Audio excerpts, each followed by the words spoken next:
of whiteness.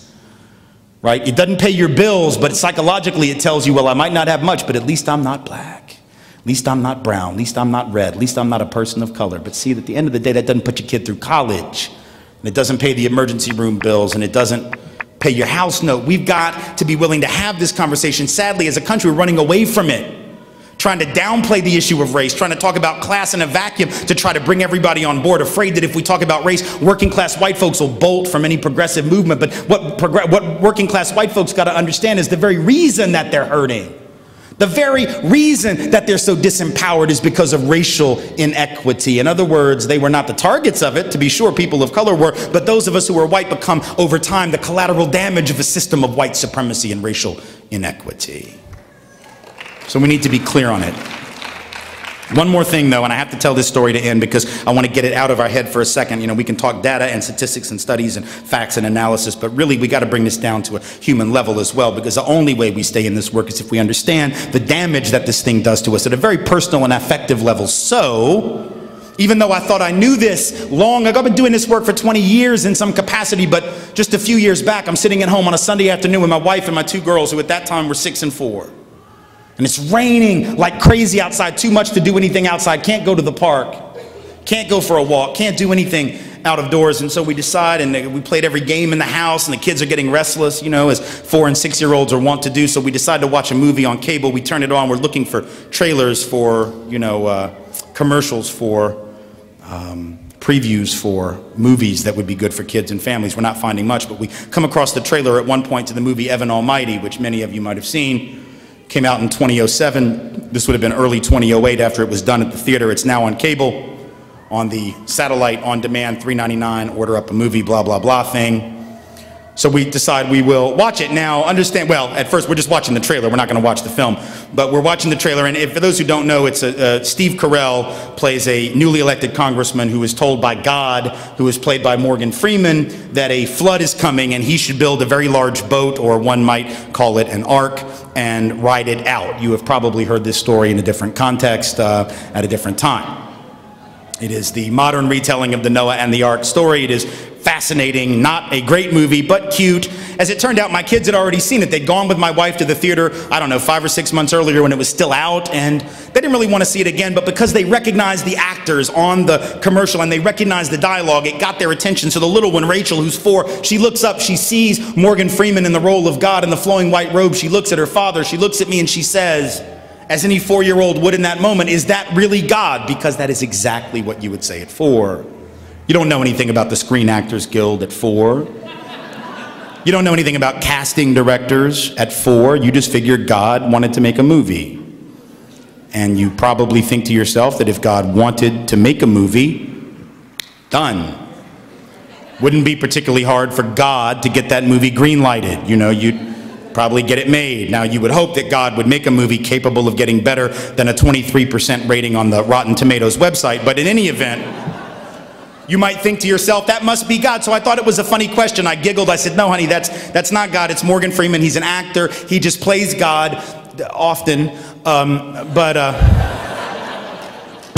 it's a role you'll probably see him in again. It's a recurring thing. He has a very good agent, but in any event, he is just an actor. And I thought the conversation was done. It was not done, because then the older of the two girls, Ashton, who was 6, looks up. Now she is interested in our conversation. She sees Morgan Freeman in the role of God in the flowing white robe. She looks at her sister and she laughs. She says, "Rachel, that can't be God." And I knew in that moment 2 things. Number 1, I was going to have to ask her why not. And number 2, that I already knew what her answer was going to be before I asked the question. But I had to ask it. Now, I was hoping for some support from my wife, who was sitting over in this general vicinity. I looked over to that side of the room looking for any insight, brilliance, some genius thing that she could tell me that would help me in this moment of need. I got nothing. Nothing except the look with which I'm all too familiar after this many years together, a look that says, "Okay, smartass, this would be your area of expertise." So I'm going to defer to you on this one. Good luck with that. I got nothing for you.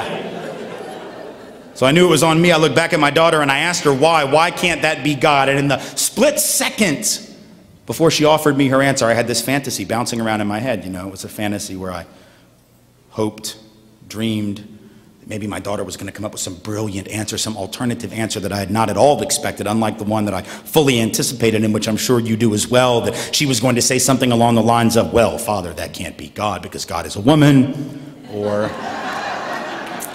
really what I was hoping for was some like existentialist answer along the lines of, oh, Father, what is God anyway?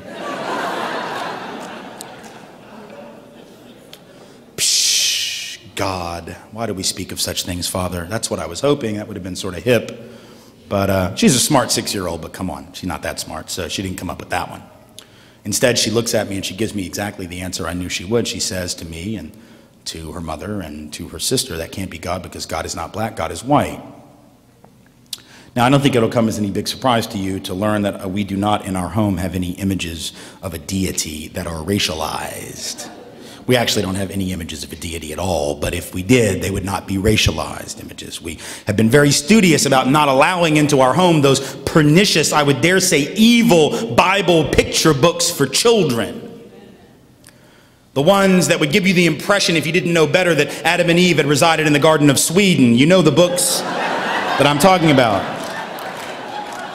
We haven't allowed them, so I knew she hadn't seen this in our house, but I knew she had seen it somewhere, if not in our home somewhere, perhaps in the church that she attends with her sister and mother, perhaps in bookstores or libraries, or just on the Christmas cards that we get sent every holiday season that would give you the impression, again, if you did not know better, that Jesus had been born in a manger somewhere in Bethlehem, Pennsylvania.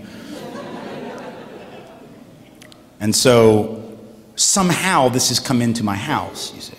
And the reason I'm telling you this is not for the cheap laugh, though it is very much appreciated. The reason I am telling you this is because, make no mistake, if you were to break into my home and try to poison my children, I would kill you.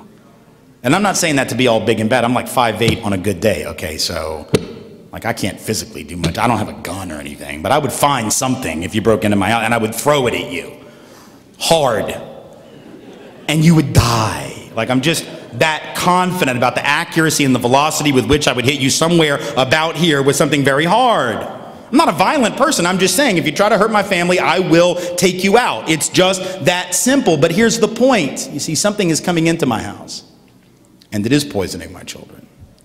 And the doors are locked, and the windows are shut. The alarm is on. This thing that's coming in doesn't know the code with which to turn that alarm off, and it is getting in and it is getting out before I knew it was there, before my wife knew it was there, before we could sense its presence, and it is doing its damage with or without our intent or assent. And that is something that devastates me on behalf of my children. It enrages me. It doesn't make me feel guilty because I know it's not my fault, but now I'm living with the legacy of that. That is not who my children are meant to be.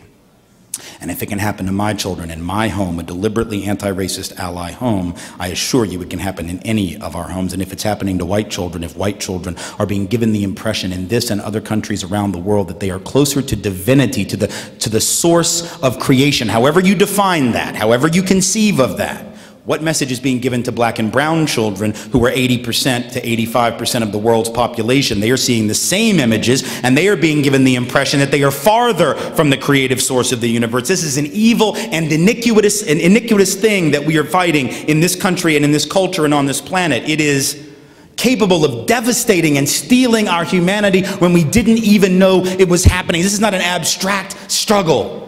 This is not an abstract struggle for social justice, economically, socially, or culturally. It is a struggle for the very soul, however you define that term and that concept of every single one of us in this room, our children, if we are lucky enough to have them, grandchildren, if we are one day or now lucky enough to have them. And if we do not figure this out, and very quickly, we will be back in this room, not us, but someone 10 and 20 and 30 and 50 and 100 years hence. Only then, the risk of failure will be far greater, the odds of success far longer, and we will be in a world of hurt. Thank you all so much for being here, and I appreciate your time. Thank you.